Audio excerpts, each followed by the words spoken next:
各位弟兄姊妹，願主嘅平安時常與你同在啊！我哋做基督徒咧都習慣咗有主嘅平安，但係你有冇諗過將呢份平安都帶俾人咧？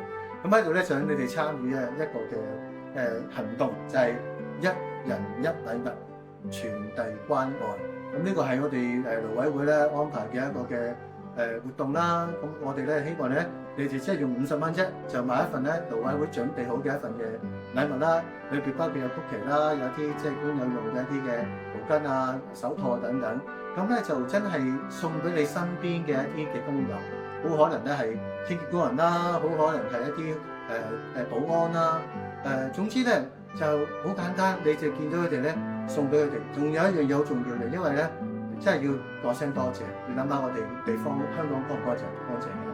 我哋好多時即係得到好多人嘅照顧關懷，但係我哋忘記咗咧呢啲默默耕耘嘅清潔工人啦、保安等等嘅。咁我哋希望咧你能夠咧送份禮物俾佢哋，同佢講聲多謝啦，多謝你辛勞啦，為我哋清潔地方啦，為我哋安排好多嘢啦，都用一個咁嘅方法咧，將呢份愛、呢份關懷咧帶俾佢哋。